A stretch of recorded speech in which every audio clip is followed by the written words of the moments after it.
Welcome back. Thank you. Hello. Hello. All right. How's your morning going over there? It's going well. How's yours? Pretty good. Yeah, I got my exercise in. Yeah. Drinking my tea, hanging out with you. It's good. It's good. Yeah. Mm-hmm. Okay, we're going to talk about a couple things today. One is couples who go to therapy or coaching and don't make progress. Yep. Talk briefly about that. Mm-hmm. And then we're going to talk about spiritual bypassing. Yeah. Or we go to spiritual teachers, or you find a spiritual community, or we read a spiritual book, and we're in pain and we want to be free. And so we read this stuff and then we try to apply it. And I definitely have some thoughts on that. Yeah. Where should we start? Let's start with the couples not making progress. Okay. And then we'll go up into the spiritual realms. The clouds. After that. Yeah. Right. So a couple comes in, and this comes from a person I talked to many months ago who said, it was a man, and we'll call him Bob. And Bob is like, his life's working except for his relationship and his parenting. They're a young family, so that can be challenging at times. And Bob is like, hey, my life's working and my wife and we're just okay. Okay, what's not working? Well, we're just, I don't know, it's not really, we just can't seem to repair as well. And it's like we're divide and conquer with the new kid, family, kids, whatever it was. And we've been, and I'm like, okay, well, what are you doing about it? Well, we've been going to therapy for a couple of years, regularly, like every other week for a couple of years. And I'm like, oh, have you made progress? That kind of stumped him. Not really. Okay. That's a problem. Mm-hmm. Yeah. So that's either user error. Yeah. Or it's practitioner error, or both. Right. So let's talk about this. Yeah. Yeah. I think I've met a good amount of couples like that. They're like, well, we have been going to therapy or coaching for a long time on a regular basis. Yeah. And it's not helping. And so, yeah, you're asking the question, well, what's the issue here? It's either that you don't have a qualified practitioner or the right practitioner, or there's something with the couple. They're not applying, like user error. They're not taking what happens in their sessions and applying it to their lives, or both. And I think you're right. Yeah. I think you've got to look at all of those. And I'll just speak from the practitioner side for a moment, because I've been that person who's been working regularly with a couple for a while, and I'm frustrated because I feel like I'm not seeing the progress that I like to see. Like I'm at the point in my career where I'm like, I want success for people. I want transformation. I want like real growth and development, because that's gratifying to me as a practitioner. And it's cool. It's gratifying to them. And it's gratifying to them in their life. Yeah. But I really, that's what I am up to. And then I find that sometimes I have couples that they're really, it's like, and we talk about this. Okay. So I definitely would talk about it with the couple. Like, look, are you getting out of this what you're wanting? Like you came here with, we tried to review, like, here's the issues you came in with and you wanted help with. Is that improving? Is that getting better? Is that changing? We have to sort of have a come to Jesus conversation around, like, what are we doing here? Yeah. And sometimes couples I think they just think that if they come to therapy, if they come to their sessions, that's all they need to do. Yeah, exactly. And that's like step one. There's like 10 more steps after that to get results, right? And so I think sometimes these couples are like, they'll come in and they'll be like, oh, we haven't thought about our last session, or, oh, what did we talk about last time? Or like they go to sleep in between sessions. It's like anyone who says they want help. I want to learn guitar. I want to get better at math. So we hire a tutor, a mentor. I want to get fit. So hire a personal trainer, and I go once a week, and then I do nothing. I don't practice my scales and chords. I don't review the problems that my teacher gave me. I don't do lift the metaphorical weights between the sessions. And so what do you expect? Yeah, they get very little result. And so I think as a practitioner, it's our responsibility to really talk about this with our clients. Yeah. And also for clients to be recognizing that, signing up for these sessions means we need to be putting this front of mind every day for this to shift and change, especially if we've been together 20 years or we're in our 40s, we've lived a lifetime doing things a certain way and we're trying to learn something new. Like you're going to have to be doing something intentional every day throughout the day to make it different. Yeah. And you got to realize the cost of so that's the practitioner side. We were kind of talking about both there. We were, but you started on the practitioner side. So I just want to make a comment. Over there. Yeah, you ended up over on the user side. So I want to hang out on the user side for a minute. Okay, user side. Because we'll come back to practitioner because there's more to say there. Yeah, great. We got to talk about the lifting the weights. Okay. If we want to use that metaphor. So again, I'm working with a couple. This is a totally different couple. And they finally, through my help, they start to see that they have created and gotten used to a culture where the underlying vibe is, I can't be myself here. I've got to really watch what I say because it might inflame you. Like walking on eggshells. Walking on eggshells, tiptoeing, being careful, holding back, not bringing things up because you're like, I don't want to start a fight. Or we just got through a challenge, so I don't want to open that wound back up and deal with it. Avoiding conflict. Yeah, they're basically avoiding conflict and avoiding the hard conversations. And they created a culture for 15 or 20 years, whatever it is, that's the norm. Yeah. So I'm like, wow. I point this out and I put it back in their face. Like, is this how you guys want to roll? No, absolutely not. Okay, well, what are you going to do differently? And what's going to be different here? And they were really challenged by that question because they've set their entire life up around avoiding the hard conversations and not having, quote, time to deal with the fallout of a hard conversation because they're both so fucking busy and they have kids and they've got a big family and it's just like nonstop in their life. And their highest value isn't the partnership, it's work. And this is a lot of couples, by the way. And so they're just swimming in their environment isn't conducive for them to be successful here, right? To change their culture.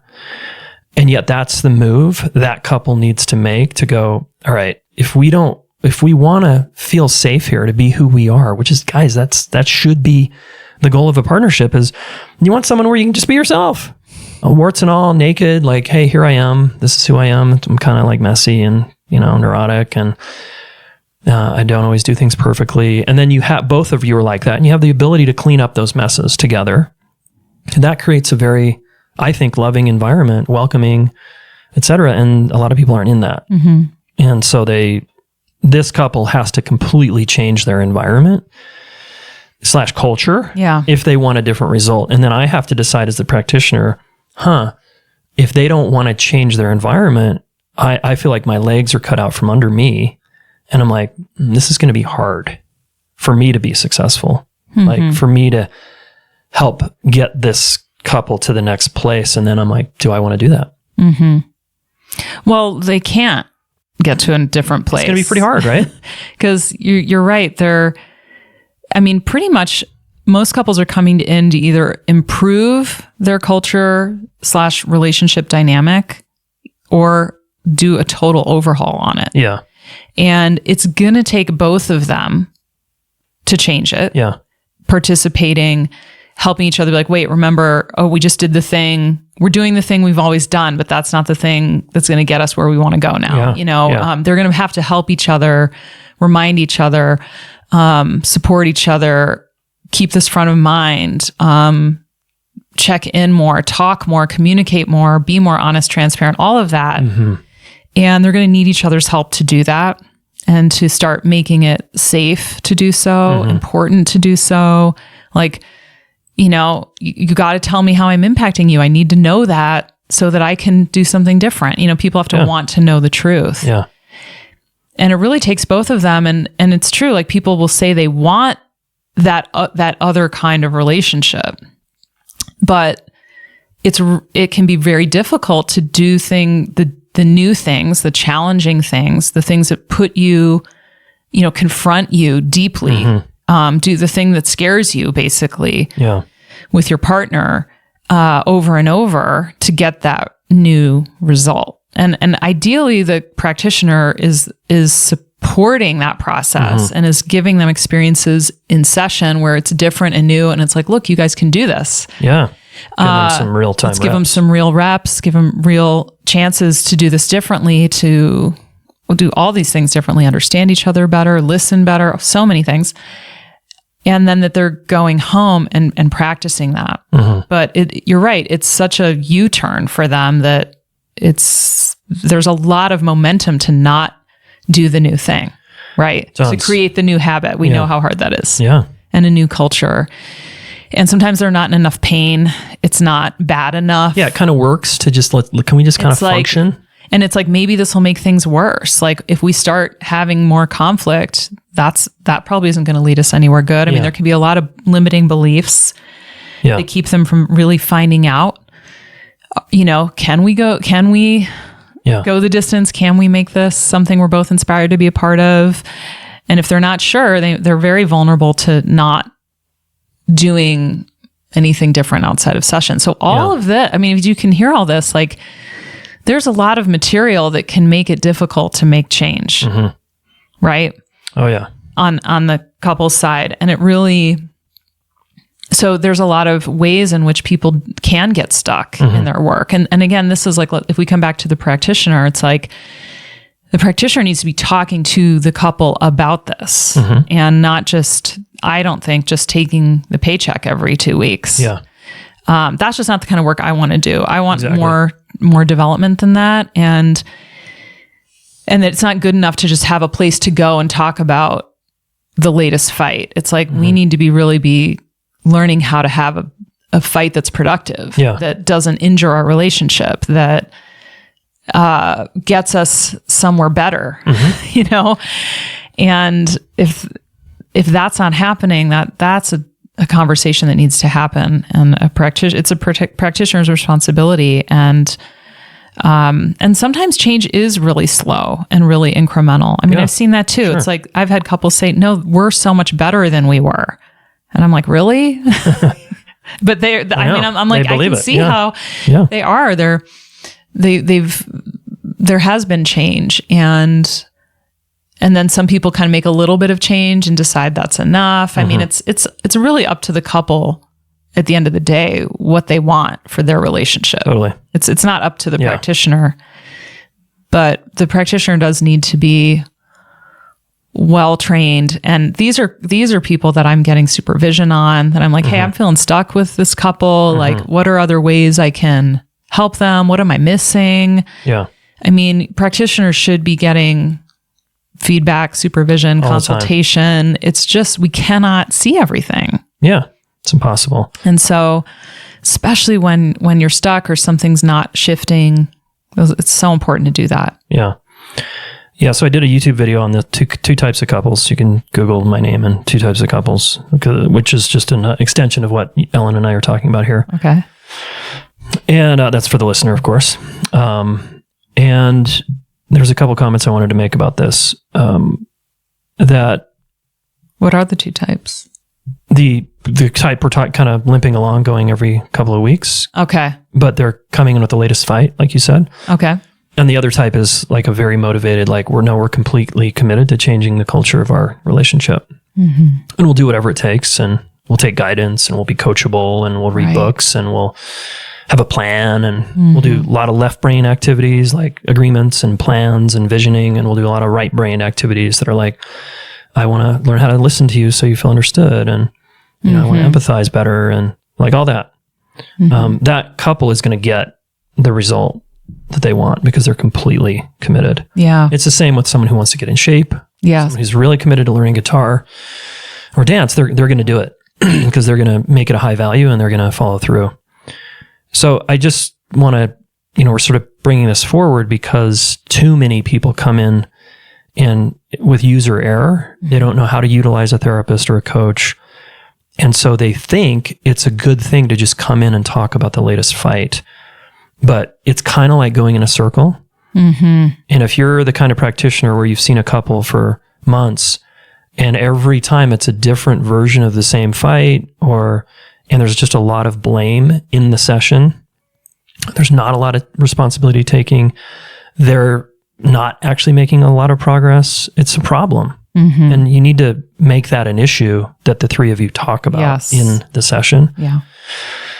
So, yeah, I think people genuinely don't know, some people. And so they think because I'm going, that's good, right? Yeah, I think so. And I'm saying, no, It's just going to therapy, even for an individual. Hey, I go to therapy and I talk about my problems. So what? Are your problems getting better? Right. Are you feeling better about yourself? Is there change happening in your life? Do you like yourself more? Like there's so many yardsticks that we can measure like progress. Yeah. So you gotta together as a team, like what's progress look like? Yeah. What does success look like? Are we moving in that direction or not? Yeah. You can really locate tangible, real life things that you want and that are realistic. Yeah. So that you can know if you're really getting somewhere. Yeah. It shouldn't be just so amorphous that it's like, well, I don't know. We feel a little better when we leave sessions. Like, sure, talking about things often can help, but it's not going to change deep patterning. Yeah. And improve your collaboration and your understanding of each other and your understanding of yourselves and the dynamic between you and how to make it exactly what you want it to be. Yeah. You know, I think sometimes people think they're like just a victim to their relationship, but I'm like, no, it's your relationship. Yeah, like you're the author. It's you two. Yeah. You've decided how everything goes, not consciously, of course. That's why you're here. But it's up to you together to make it what you want to be. And you can, you know, it's sort of a choice at a certain point. It is. It's a choice. And it feels like it's not because you're so in reactivity. Yeah. But that's the evolution that you'll see. You'll see change when you move from that reactivity into a place of, oh, actually I'm choosing this and I can choose differently. Yeah. Because I can choose to listen differently. Totally. I can choose to get a handle on my nervous system. I can choose to take responsibility for my part. I can choose to empathize. There's so many choices. So many choices. And when we feel blamed and criticized and judged, it's very hard to be generous with those things with someone. Yeah. I get it. Yeah. But I just want to say to the couples listening is just because you tolerated a culture that sucked growing up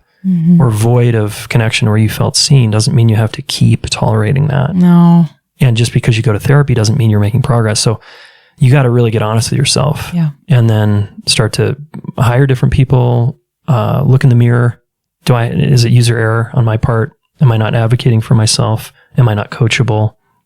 These are two things we talk about in our coaching program that every client needs to be coachable is number one. And they need to be able to advocate for themselves. Number two, it's both. Like if something's not working, like, hey, I need to be my own advocate here because no one's going to advocate for me but me. And I also want to be receptive and not be an asshole and defensive the whole time. I need to be coachable here. You know, so it's both. Yeah. If you are with an emotionally unavailable partner or have been, and you haven't quite got the lesson yet about you, and you want to look in the mirror and you want to dig deep, because that's what we do here at the Relationship School, we have reworked one of our courses into a group coaching experience. It's called End the Struggle with Him, Roadmap and Monthly Group Coaching Membership. And it's super affordable, $49 a month. And we would love you to come check it out. If you still continue to attract emotionally unavailable partners, if you're like, what is this about me? It's loaded with value. There's live group coaching. There's several courses in there. It's worth well over $3,000, this experience. And even in there is the letter, commentary on the letter my wife wrote to me after our second breakup that ultimately had me put 2 feet into the relationship. So this is super cool, and I want you to come check it out, okay? relationshipschool.com/ESH roadmap. ESH roadmap. And I look forward to seeing you in there. If you live in the United States and you want to receive text messages from me about my personal life or little daily reminders, you can do that now. It's so cool. And you just need to text the number 720-704-4852, or you can go to my.community.com/Jayson Gaddis. And that way you can sign up for text. And if you just text me podcast, I know you came from the podcast, and I will be sending you text messages. You can always stop at any time just by typing in STOP. All right. Yeah, I look forward to connecting with you on your phone, folks.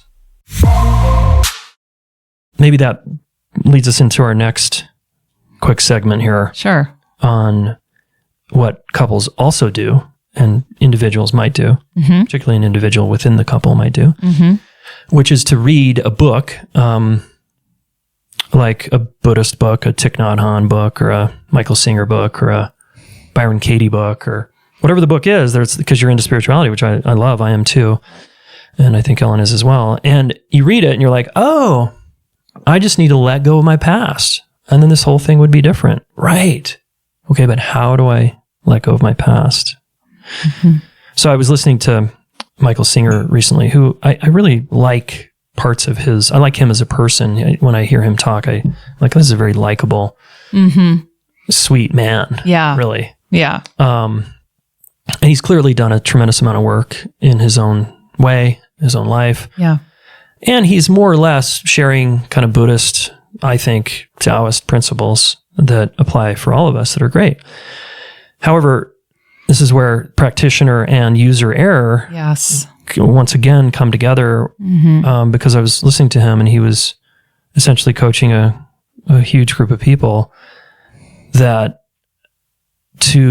if there's something in your past that is, he calls it a block, like a rock in a river, it's obstructing the natural flow of water and it's creating waves and splash and eddies, and that's a block. And I'm like, oh, that's a cool analogy.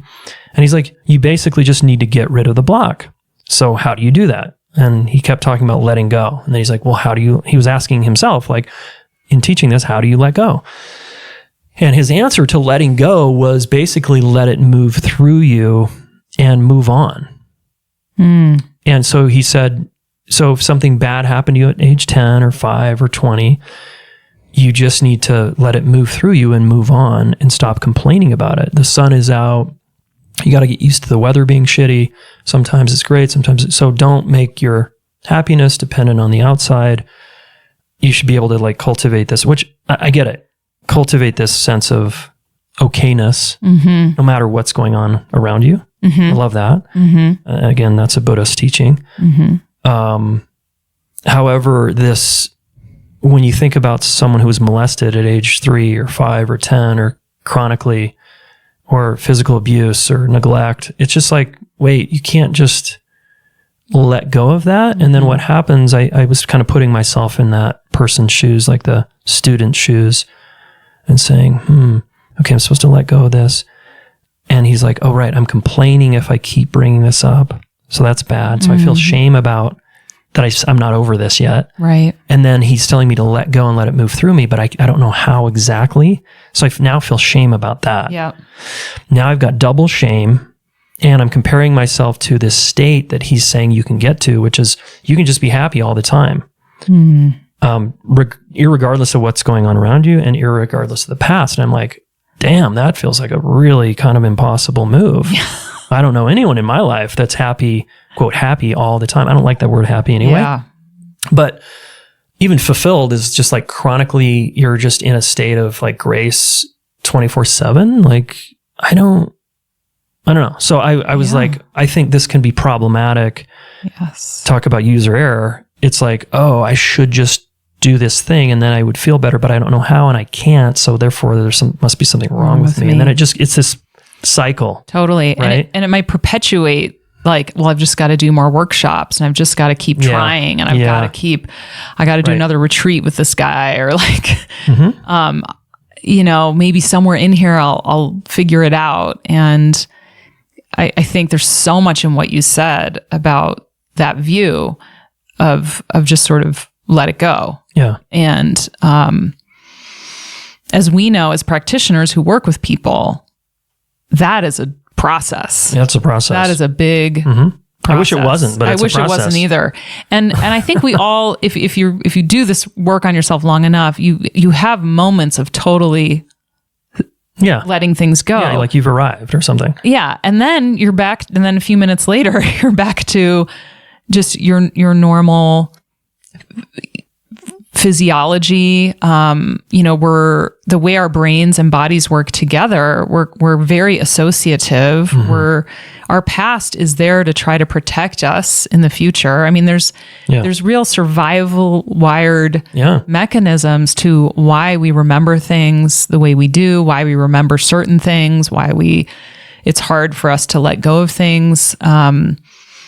There's a lot to sort of pull apart in that process of really having worked with something so effectively that it's no longer a big rock in the river. It's more like a pebble, one of the many pebbles in the river, right? Yeah. And so I just, when I hear stuff like that, having worked with so many people as you have as well, and we know that it doesn't work like that for most of us most of the time. Yeah. And I mean, I think this is something we so appreciate about Bruce Tift, that he differentiates between this fruitional view, which I think Michael Singer's speaking to there, which is like, we have the opportunity to wake up at any moment, right? Yeah. Like it's there. We can be that present. Yeah. And, and Bruce adds to that. And we also have our developmental process that we're in that is also something we have to navigate. We're not just free from our history really, really ever. And we're also not condemned to it. So I think there's just something so much more nuanced, so much more paradoxical and complex that gets missed in some of the oversimplification of some of these spiritual ideas. Yeah. And I feel like I'm with you in that I think it does do an injustice to the human journey, which is there's this developmental side, this mammalian side of learning how to be in a body and have a nervous system and interact with others and deal with our memories and associations in a way that keeps allowing us to have more choice in the present moment, and that's a much more nuanced process. It doesn't have to take forever, but it's highly rare that someone just can quote unquote let go of things that really impacted their sense of safety. Maybe it was a survival threat. All of that's really, we're mammals. That stuff goes deep into our procedural memory, etc. Yeah. And if you want to test your letting go abilities, whoever you study with, whatever the teaching is, just get married and have kids, and you'll find out if you've really let go of something or not. Because you can't hide from your development, and you can't bypass your development in a long-term partnership, which is why I love marriage so much, and it's also difficult at times. Because there I am. There's my freaking 18 years of wiring. When you look at me a certain way, or there's a tone of voice, or there's something happens, I'm like, oh God, there it is again. And yeah, Bruce is probably my most favorite mentor who we studied with years ago at Naropa University. And he wrote a great book called Already Free.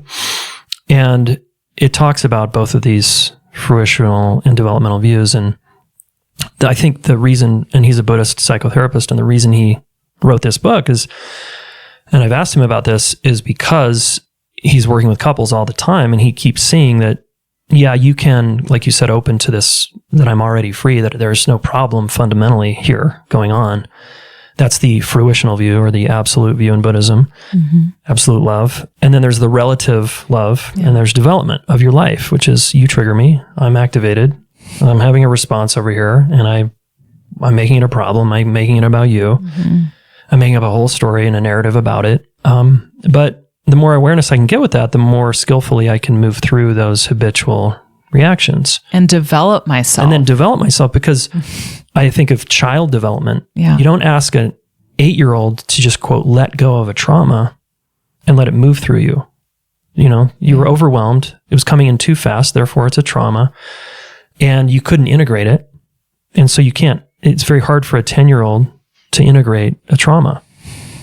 And stack on 100 of those, you're going to be an adult who's like, so the integration is to be present and to feel the stuff that you didn't get to feel because it wasn't safe, and to look at someone in the eye, if it was a relational trauma, for example. And you can make massive progress that way. Sure. But that's developing. It's developing. yourself. And it's that you have to move a little slower there when you're trying to integrate a nervous system response, to regulate a nervous system. Like, that doesn't move as fast as the mental processes. Yeah. And so, or the somatic processes are slow too, you know? Yeah. And to really, really be present with them. And so, I mean, yeah, we just, hopefully you can hear that we just want, if you're hoping to just kind of get it, like get why can't I just let it go? Like the way they, these spiritual teachers say I should, just know that they're not speaking to this whole part of you that's mammalian, that has a nervous system, that has an attachment system, which is what you're speaking about when you're talking about partnership and parenting. Yeah. When we're in highly dependent relationships, our survival wiring is very, very loud, and safety, and that's all that has to be negotiated. We have to be very emotionally intelligent when it comes to the people we're depending on most. Yeah. And if that wasn't part of what the wiring that got laid down, then that's some work to really build that out. Yeah. And build it out for ourselves and the people we love. So,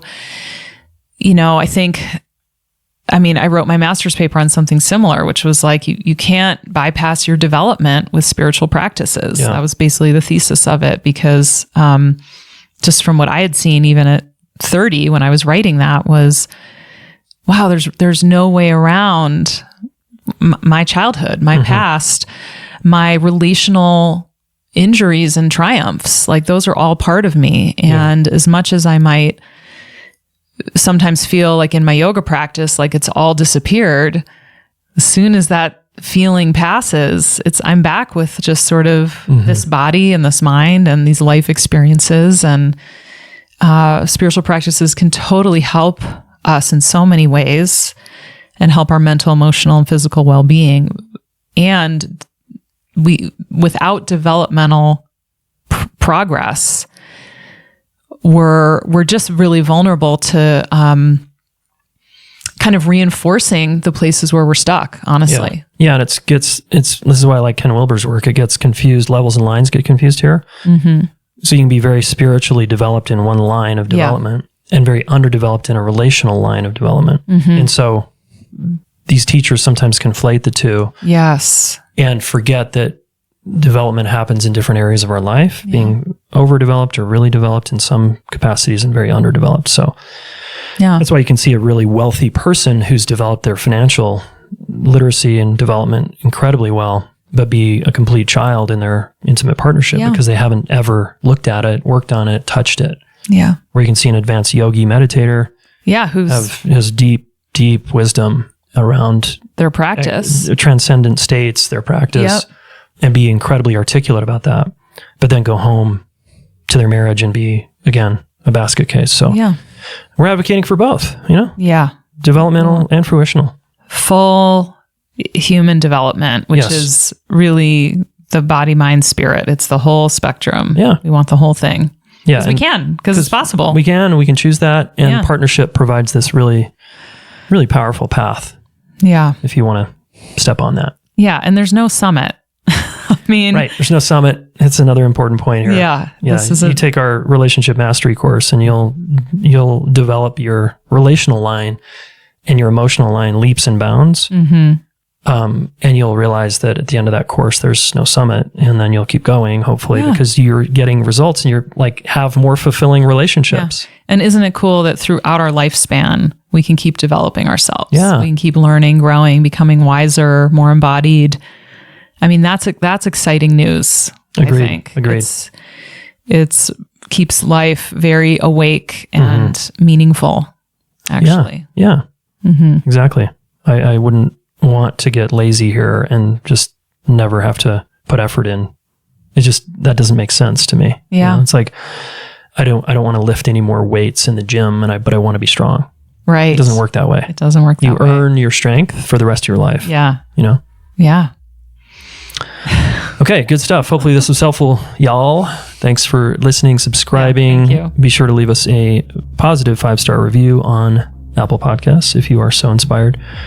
That would be amazing. Thanks again. Yeah, thanks, Jayson.